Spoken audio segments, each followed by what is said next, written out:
Legenda Sangkuriang mungkin kalian pasti familiar. Adalah sebuah legenda yang terkenal di kalangan masyarakat Sunda tentang terciptanya Gunung Tangkuban Parahu. Pada suatu hari di Svargaloka, sepasang dewa dan dewi melakukan dosa yang mengerikan. Sebagai hukumannya, Batari Sunan Ambu sebagai dewi tertinggi sekaligus ratu kayangan dalam mitologi Sunda itu mengusir mereka dari Svargaloka dan menjelma ke bumi sebagai hewan. Saat tiba di bumi, sang dewa berubah menjadi seekor anjing bernama Tumang, sedangkan sang dewi menjadi babi hutan bernama Celeng Wayungyang. Suatu hari, seorang raja Sunda pergi ke hutan untuk berburu, tapi kemudian tersesat dan terpisah dari pengawalnya. Raja buang air kecil di semak-semak, dan air seninya secara tidak sengaja tertampung di batok kelapa yang sudah kering. Celeng Wayungyang yang kebetulan ada di sekitarnya meminum air seni raja untuk menghilangkan dahaga. Tanpa sepengetahuannya, air seni yang dia minum mengandung sedikit sperma dan membuat Celeng Wayungyang menjadi hamil. Karena dia adalah seorang dewi, dia hanya hamil dan melahirkan anak dalam selang waktu beberapa jam kemudian. Raja yang masih di hutan mendengar tangisan bayi itu dan menemukannya terbaring di antara semak-semak. Karena merasa iba, bayi itu pun dibawa oleh sang raja ke istana dan dia besarkan seperti putrinya sendiri, walaupun dia tidak sadar bahwa itu beneran putrinya sendiri. Bayi perempuan itu tumbuh menjadi seorang gadis cantik bernama Dayang Sumbi. Karena kecantikannya, banyak pangeran dan bangsawan yang ingin meminangnya. Dayang Sumbi sangat suka menenun. Dia menghabiskan sebagian besar waktunya membuat kain yang indah. Dan dia biasanya menenun di bagian istana dengan pavilion yang ditinggikan di taman. Suatu hari gulungan benang miliknya jatuh keluar istana. Karena dia seorang bangsawan, dia dilarang untuk meninggalkan istana dengan berjalan kaki.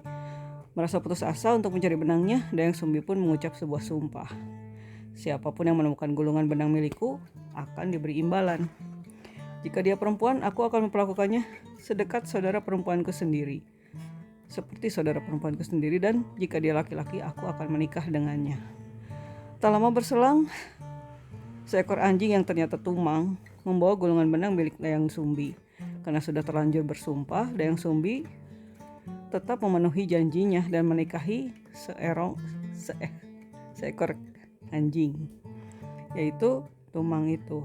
Hal itu membuat sang raja geram dan membuang Dayang Sumbi ke hutan. Merasa kasihan pada putri mereka, punggawa raja akhirnya membangun sebuah pondok sederhana di hutan dan meninggalkannya sendirian dengan Tumang. Setelah menikah, Dayang Sumbi mengetahui bahwa si Tumang bukan anjing biasa. Setiap bulan purnama dia berubah menjadi kebentuk aslinya sebagai dewa yang tampan. Dayang Sumbi seperti hidup dalam kebingungan dan berpikir itu adalah hanya mimpi yang aneh. Dalam sebulan sekali, saat seorang pria tampan muncul di hadapannya dan mereka meluapkan cinta mereka dengan penuh gairah. Sampai akhirnya Dayang Sumbi hamil dan melahirkan si anak dari si Tumang. Anak itu diberi nama Sangkuriang. Sangkuriang pun tumbuh menjadi anak yang aktif dan kuat. Saat berusia 10 tahun, dia diminta ibunya untuk berburu di hutan, mencari hati rusa. Dia pergi berburu, ditemani oleh anjingnya Tumang. Anehnya, saat itu tidak ada hewan buruan ataupun rusa di hutan. Namun Sangkuriang tiba-tiba melihat babi hutan. Dia mengejar dan mencoba menembaknya dengan panah, tapi dihentikan oleh sang Tumang karena menyadari bahwa babi hutan itu adalah neneknya Sangkuriang, yaitu Celeng Wayungyang. Merasa kesal karena tak berhasil mendapatkan buruannya, dia tanpa sengaja memanah Tumang hingga mati. Merasa tak bisa pulang dengan tangan hampa, Sangkuriang memotong Tumang dan mengambil hatinya untuk dibawa pulang. Setelah meninggal, jiwa Tumang kembali ke Svargaloka sebagai dewa. Sejak dia selesai menjalani hukumannya sebagai anjing di bumi. Sangkuriang pun pulang ke rumah ibunya dengan hati yang sudah dia janjikan. Saat tiba waktunya makan, Dayang Sumbi meminta dia memanggil Tumang untuk diberikan bagian dari hati itu yang sudah dimasak. Merasa sangat malu dan bersalah karena menyadari telah membunuh sahabatnya, Sangkuriang mengaku bahwa hati yang baru saja mereka makan adalah hati Tumang. Mendengar hal itu, Dayang Sumbi marah dan memukul kepala anaknya dengan centong nasi sehingga meninggalkan bekas luka. Karena berpikir sang ibu membencinya, sang kuryang pun pergi dari rumah dan mencari jalan untuk hidup sendiri di hutan. Setelah Dayang Sumbi merasa lebih baik, dia pergi dan mencari sang kuryang, tapi tak berhasil. Dalam kesusahannya dia berdoa pada para dewa untuk menyatukannya kembali dengan putranya suatu hari nanti, dan tidak lagi memakan daging. Setelah memutuskan untuk keluar rumah, sang kuryang mengalami amnesia atau hilang ingatan. Selama berada di luar rumah, dia diasuh oleh seorang petapa bijak yang ahli dalam seni bela diri. Dia tumbuh menjadi pria yang tampan dan kuat, dan menggunakan kekuatannya untuk membantu penduduk desa melawan para pembuat onar. Dia pun bisa menggunakan guryang. Guryang itu semacam roh-roh yang ada di sekitar hutan itu. Suatu hari, sang kuryang bertemu dengan seorang gadis cantik di hutan. Karena hilang ingatan, sang kuryang tidak menyadari kalau wanita itu adalah ibunya, Dayang Sumbi, yang tetap awet muda.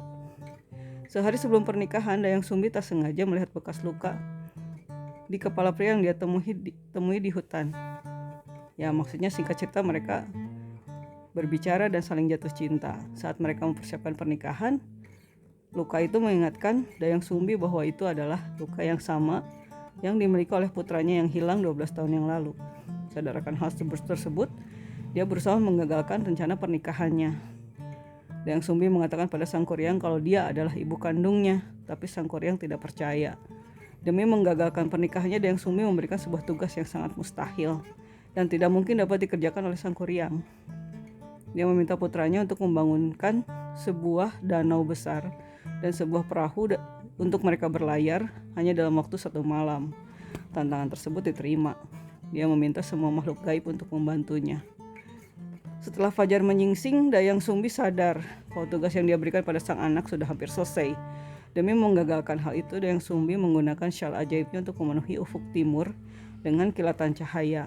Ditipu oleh apa yang nampaknya fajar, ayam berkokok, dan para petani pun mulai bangkit untuk hari yang baru. Sang kuryang mengira dia telah gagal dan merasa sangat kesal. Dia menendang perahu yang telah dibangunnya dan terjatuh, terbalik dan mengubahnya menjadi gunung tangkuban perahu. Tak ingin langsung menyerah, dia berusaha memaksa Dayang Sumbi untuk tetap menikahinya. Namun Dayang Sumbi melarikan diri. Dia mengejarnya. Dan ketika sang kuryang hampir menyusulnya, Dayang Sumbi memohon kepada Yang Maha Kuasa untuk membantunya untuk terakhir kalinya. Akhirnya jawaban doanya diberikan. Dayang Sumbi pun berubah menjadi bunga jaksi. Dan sang kuryang pun gagal menemukannya. Sang kuryang pun akhirnya menjadi gila. Legenda sang kuryang dan Dayang Sumbi ini sudah diceritakan dari zaman dulu. Dari semenjak suku Sunda ada di Indonesia. Tetapi bukti tulisannya baru ada setelah abad 15.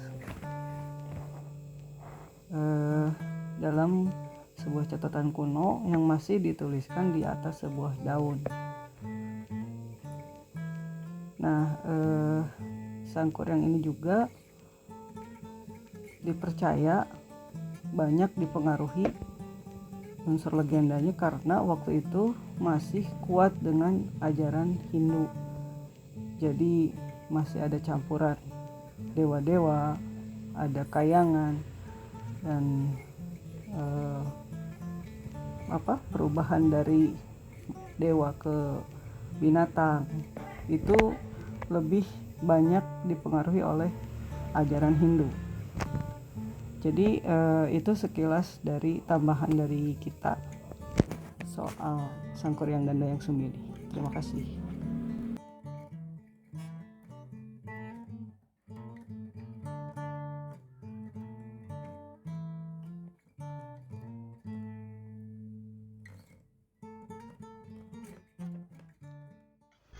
Hi, I'm Noodle Me and welcome to my channel. Don't forget to like, subscribe, share, and comment.